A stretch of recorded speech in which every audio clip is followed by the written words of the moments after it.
Hello there, my fellow otakus. What If Anime here. Today I will be continuing a what if called What If Deku Was a Ten Tails. A big shout out to We the Celestials, as I am now part of James's writing team as of about a month ago.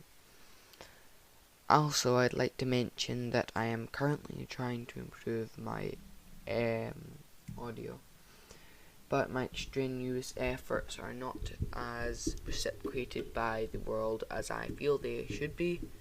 Now, without further ado, let's get right into the what if. Never made it, but I know what it takes. I'm motivated. We finished off last time with Deku essentially killing the sludge villain and slashing at him and evaporating him with his Jubi chakra, not QB. With his Jubi chakra. He's able to incinerate the thing. Everyone's staring on in awe. All Might walks up to him, questions him, What did you do, young man? When he looks at Deku's face, he notices not the boy that he spoke to before, but a heartless and cold killer. All of a sudden, Izuku's eyes begin to shift between going purple to yellow to red, shifting between Tomoe's and Mongekyo, shifting between a Tsukiyomi and an infinite Tsukiyomi. He keeps shifting in and out of his chakra cloak form, as though he's trying to gain control of the Kyuubi, and his eyes change from slit-like to dot-like, slowly and speeding up strenuously. All Might shakes Izuku out of this trance, to Izuku's eyes shift back to normal, being two renegons, with underneath his fringe being a infinite Tsukiyomi Renegon Sharingan. So, I've not meant over the abilities of Ten Tails Deku. He has all the abilities of an Otsutsuki member and more, as the Otsutsuki clan members use the fruit of the god tree, which is the Ten Tails. So, Ten Tails is stronger than any Otsutsuki combined. So, Izuku is basically got the abilities of an Otsutsuki. If he were to use the abilities that he is given, he is already technically more powerful than every villain and hero in the current My Hero Academia universe. The only person who could possibly defeat him is Eri-chan, who would probably be able to reverse his body back to a point before he had the Ten Tails. But I doubt that will be seeing that happen in this what if. Now, back to the what if. Okay, so Izuku stares into All Might's eyes and says, I'm so sorry, what did I do? What? He's in a stuttering mood, he doesn't know what to say. All Might shakes him out of it again, saying, Boy, you just killed that thing. Izuku says, No. Then Baku gets up, saying, Nerd, what are you? As if he's scared of him, because Deku's a monster. He doesn't look like anyone who uses a quirk. He just killed a guy just to save his friend. Now Bakugo at this point would both respect him and fear him, but he'd also not want to bully him anymore, showing a kind of empathetic feel where he comes round from his years of bullying. So Deku would be taken home by the police, and his mother would be told, Your son has just killed a guy, but he's too young to be tested for any mental disabilities as of current. So I'd just keep an eye on him. Miss Midoriya, All Might, even personally comes up to Inko and says, If he ever acts out like this again, please call me. Deku's mum asks him about what he did, to which Deku responds, I, I saw Bakugo. It was my fault. I stopped All Might. Bakugo was... Inko stops him. It's not your fault, my son, she says, after calming him down. That very night, Deku has a dream. A dream of a creature.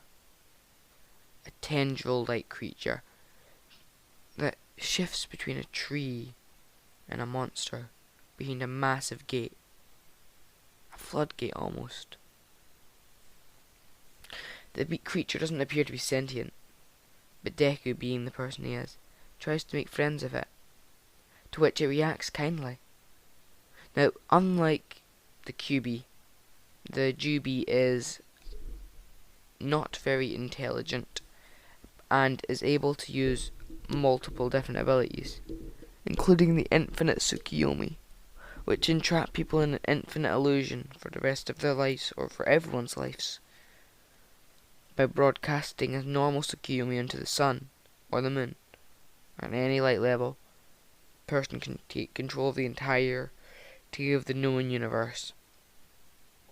Now, Deku makes friends with the Ten Tails, and I know people will be saying, oh, it's too early for that, and due to the last poll and the last part, we're also giving Deku one for all. So, the next day, All Might appears at the door, stating, Inko Midoriya, I'd like to speak to your son, please. To which Inko would shout Deku. Deku would come to the door, asking, yes, Mom, what is it? But stuttering halfway through his sentences as he notices All Might. Deku began to bow, to which All Might would say, there's no need for such formalities here, young Midoriya. All Might says, meet me at the beach in 10 minutes. I know you can make it there. Deku says, okay, it's on, old man. Deku gets on his hands and knees, prepares to run, and a white flamed cloak envelops him. He starts to run, faster than even All Might can see, jumping from building to building, but missing hundreds at a time. He makes it across the city to the beach in just 3 seconds. All Might appears a minute later, stating, Midoriya, how fast are you? Clearly out of breath. He starts to deflate so that no one would notice him. All Might says, you said you were quirkless last time I met you, but now you do not appear to be quirkless. Izuku says, I can't explain it. To which All Might replies, you don't have anything to do with that monster. As he notices the red Tsukiyomi under his eye, which was the main eyeball of the original monster. To which Deku says, the monster kind of is me. All Might stands there in awe. The monster that destroyed the city 12 years prior is the boy he wants to choose to be his successor. All Might considers whether this action is a good idea, but then says to himself, this will benefit the future generations. The power stockpile that this boy will give, it'll be able to stop All for One for good. Maybe, heck, even he will be able to do it. So, for the next 10 months, Izuku trains under All Might, although it's more of Izuku training All Might. All Might then reveals his injury to Izuku, to which Izuku says, really? That's what's limiting your abilities? All Might seems taken aback by this. Deku says, give me a piece of your hair. All Might replies with, okay, young Midoriya. Now Midoriya has already figured out about the quirk and how he can just swallow a piece of DNA and it will allow him to have the quirk. And All Might is currently willing to give him his quirk. So Deku gets the quirk. All Might says, "That was uncalled for, young Midoriya." To which Midoriya would say, "I'm only trying to help you. Watch this." Deku raises his hand to All Might's injury. A green glow starts emitting from his hand. All Might's wound is healed. Deku says, "Stay still, one more second." Deku then rewinds All Might's physical state to that of his prime. While his physical age remains the same, his abilities and powers were that of his in his prime. All Might is in awe about what Izuku has just done. Noticing that his injury is healed, he's in his prime. Everyone is able to survive. He can be the hero he once was. All Might thanks Izuku.